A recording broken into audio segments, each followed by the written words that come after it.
بدون شک خبر ناپدید شدن حدیث اسلامی و بعدها پیدا شدن جسدش رو در فضای مجازی شنیدی. همون رو قضاوت میکردن، بعضی اونو مقصر و بعضی قربانی میدونن. اما داستان درست چیه؟ برای اینکه ماجرا رو کاملا کالبد شکافی کنیم باید کمی به گذشته برگردیم. حدیث فیلم بردار مجالس عروسی بود. تازه با پولی که به دست آورده بود تونسته بود یه پراید 111 برای خودش بخره تا راحت‌تر به مجالس عروسی رفت آمد داشته باشه. تو یکی از همین مجالس با مسعود آشنا میشه.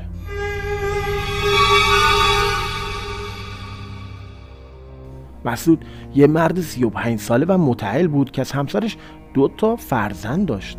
اما با این وجود حدیث با مسعود وارد رابطه میشه.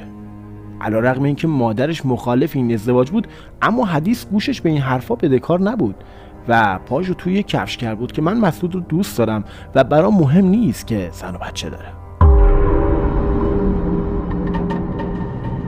مسعود برای اینکه خیال همه رو راحت کنه که چقدر حدیث رو دوست داره یه باغ پشت قباله حدیث کرده بود. البته اوایل زمین بود، بعدها به کمکم تونستم بسازنش و باقی که ازش صحبت میکنیم بشه. همه چیز به نظر خوب داشت پیش میرفت تا اینکه دروغای مسعود شروع شد. چند بار حدیث به مادرش گفته بود که از دست دروغای مسعود خسته شدم. چند بار خواستگار رد کردم تا بیام و با یه مرد زن و بچه دار ازدواج کنم که آخرش همه زندگیم رو دروغ برداره. کار به همینجا ختم نمیشد. چند بار مسعود سند باغ رو از حدیث میخواد تا برای ضمانت جایی بذاره، اما هر بار با مخالفت حدیث روبرو میشه. عشق از همینجا جاشو به دشمنی میده.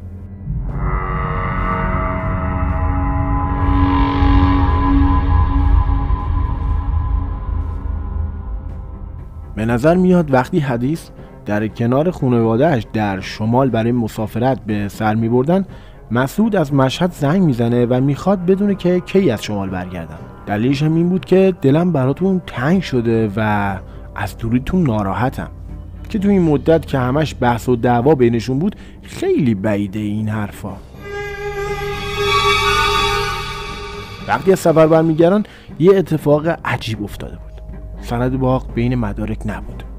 به نظر میاد اون تماس مسعود برای آمار گرفتن از خالی بودن خونه بوده تا سر فرصت بیاد و مدارک رو برداره. همین ماجرا باعث میشه حدیث با بحث تلفنی بینشون به سمت باغ را بیفته. مسعود از قبل به یکی از دوستانش قول مقدار زیادی پول میده که بخشی از این هزینه رو اول کار به صورت طلا پرداخت میکنه.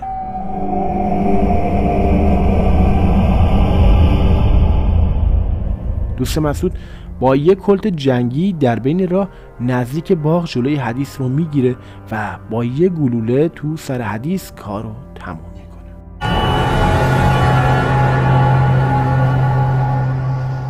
جسد کمی دورتر از باغ زیر خربارها خاک چال میشه.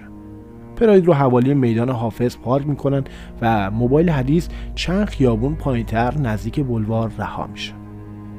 اما بعد از اینکه ناپدید شدن حدیث رسانه‌ای میشه، پلیس وارد عمل میشه و با پیدا کردن خودروی 111 و لکای خون به جا مونده از جسد روی صندلی متوجه وخامت اوضاع میشن و با کنار هم قرار دادن سرنخ‌های موجود بالاخره به مسعود و همدستش میرسن.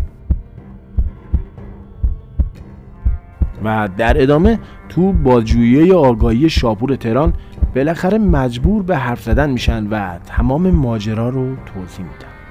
همه این اتفاقا و قتلی که صورت گرفته بود به خاطر سند باغی بود که قیمت خوبی هم به خودش گرفته بود و باید از چنگ حدیث در میومد. حالا شما به من بگید مقصر واقعی کی بوده؟ مسعود که به خاطر مال دنیا یه دختر رو به کام مرگ میکشونه، یا حدیث که علیرغم زن و بچه دار بودن مسعود باز هم وارد رابطه میشه؟ ممنون که مثل همیشه ما رو حمایت میکنید. لطفا اگه چنل رو سابسکرایب نکردید همین الان این کار رو انجام بدید و زنگوله کنارش رو هم به صدا در بیارید.